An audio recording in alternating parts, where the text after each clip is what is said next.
Now, I've never been the type to really experience like severe anxiety, but it was always, it would just pop up sometimes, right?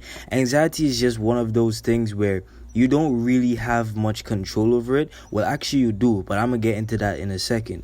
But to the unseen eye, you don't really have much control over it. It just kind of pops in and then pops out eventually, right?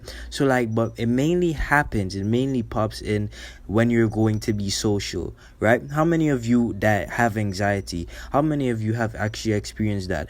Every single time you're going to be social, or you're going into like a building, or you're going into a store that has a lot of people, instantly, boom, you feel anxiety, you feel anxious, you feel nervous, you start worrying, your brain becomes clouded. All of that happens, right? And the thing is, why? That's the question. Why does that happen? So I'm gonna give you everything what you need to know on anxiety, right? So basically what you need to know is that it is 100% in your control, right? So trust me. Let me explain. It is 100% in your control. So that might just sound extremely absurd. Like, what? Anxiety is in my control? That's not true. It might sound like BS, but let me explain. So basically, whenever you project certain bodily movements and certain body language, your body then acts based on whatever you project. So if you're someone that walks with your back bent and your shoulders collapsed and you're just looking down on the floor at literally nothing, right? But you're just looking down on the floor and you just look so deep, your body language is basically the body language of like a zombie, or like someone that's extremely sleep deprived and just dead inside, right? A depressed person. So obviously your body is going to act upon that, right? But not many people, they don't really experience this part, right? So let me get into the main core reason, and trust me, when you hear this, you're going to actually realize how simple it is. Like, trust me. That's all I can say. So basically, the main core thing, let me give you a quick little sciencey stuff behind it. So basically, you have a sympathetic nervous system and a parasympathetic nervous system. So your parasympathetic nervous system deals with resting and digesting and just basically relaxation. So whenever you eat food, like you eat a big meal and then instantly you just realize how you just feel so lazy and lethargic and you literally just want to sit down and do nothing, that's basically you being in parasympathetic nervous system. Sympathetic nervous system now has to deal with a whole lot of different functions. It has to deal with basically the rise of cortisol. So it raises like the stress hormone or whatever. And it has to do with raising cortisol, being stressed, like basically being worried. And basically what is known as is also fight or flight, freeze or flight, those three things. So basically, whenever you remember, your body is meant and it's made in a perfect way for survival, and basically it's basically primal. I say that a lot of the times in some of my videos. It's basically primal. Our bodies, right, was not meant, it was not, or even our brains, it was not evolved to live in the world that we live in now, with all of this technology and all of these crazy things. Our body has not developed at all. It has not developed at all to basically live in this world and society that we live in now. It still is basically primal. So it likes being in nature. It likes grass, touching trees. It likes being outside in nature. So what happens is it still has primal functions. It still has survival functions, which is fight, flight, or freeze. So basically back then, let's just say primal day, caveman days, whatever, when you would have to like survive, you know what I mean? Like you can't go like 10 days without risking being killed from like wild animals or whatever the case may be. So basically what would happen is, whenever you encounter a situation that it threatens you, your body either signals fight, flight, or freeze. Those three functions. So this is what the sympathetic nervous system deals with.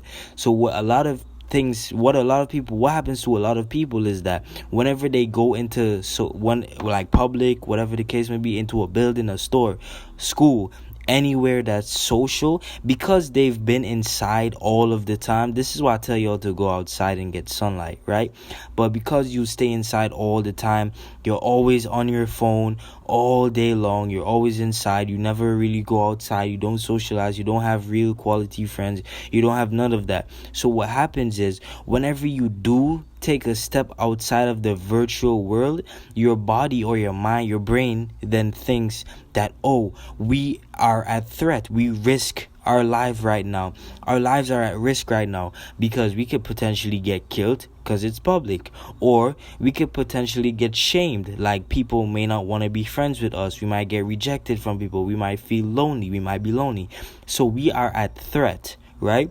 We are threatened. So what happens is, your brain signals that to your body, boom, your sympathetic nervous system is instantly activated, and then it picks one of these three things: either fight, flight, or freeze. Now, it's not a situation where you have to fight anyone, so it's not going to choose that. It's not a situation where it's scary, so you're not going to choose that.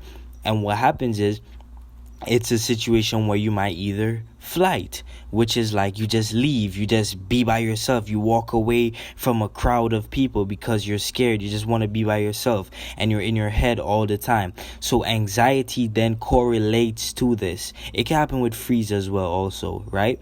Because like, you ever notice, if you have to give a public speech, like not even just a public speech, but like if you just have to talk in front of like a lot of people, like maybe new family members come over and everyone is talking to each other at the table, and then they ask you a question, now you have to talk in front of all of them, your brain signals that, oh, this is a threat, oh my gosh, this is a threat, something can happen to us, we could be embarrassed right now.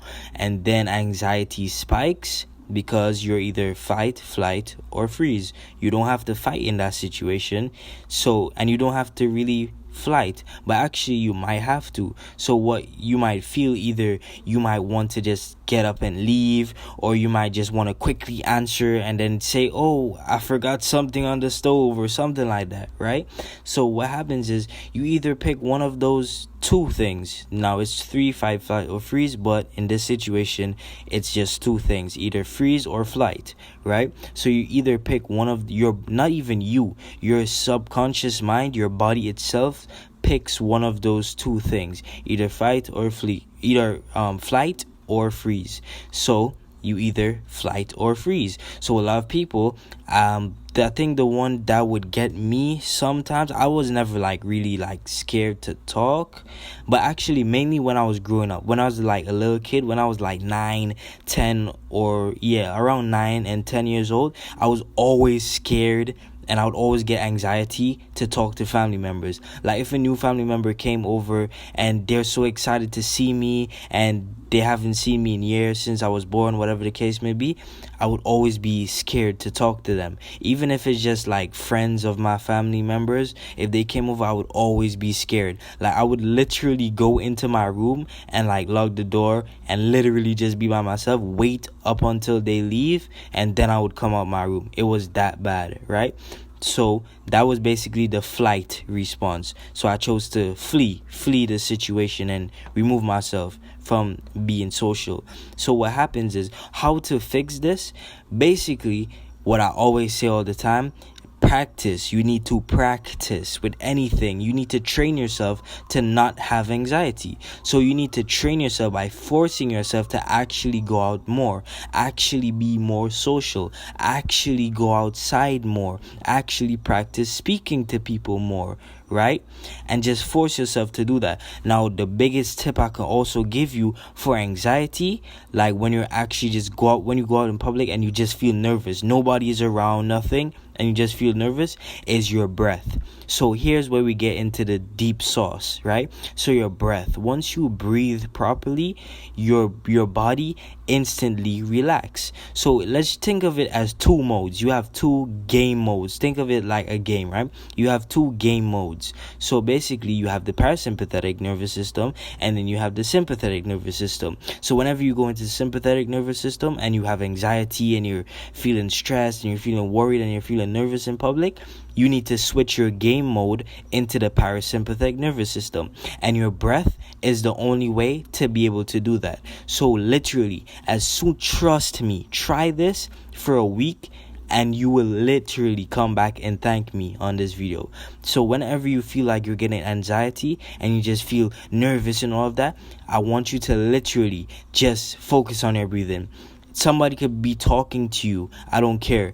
Just literally just focus on your breathing. Inhale deeply and slowly, and then exhale deeply and slowly, and just keep focusing on your breathing, only your breathing, no thoughts, nothing, just your breathing. And then within a few seconds, it happens instantly, trust me. Within a few seconds, like say 5 or even 10 seconds, literally you're going to be like, damn, why am I even acting like this? Why am I even acting off of anxiety? Anxiety can't control me. And that's when you actually learn to differentiate yourself from your thoughts and your emotions, right? Whenever you just get anxiety, you operate off of anxiety. You move off of anxiety. You literally start shaking and all of those stuff happens. But what happens when you actually realize that you have control over your own body and your emotions does not have control over you, right? You have control over your emotions. What happens when you realize that? You instantly just get anxiety and you feel anxiety and you're like, it becomes more like conscious. You're like, oh, damn, I'm feeling anxious right now. Why? Nothing is happening. And then you just focus on your breathing and then like, oh, back to normal. It's that simple. And trust me, try it and you'll come back and thank me. With that being said, peace.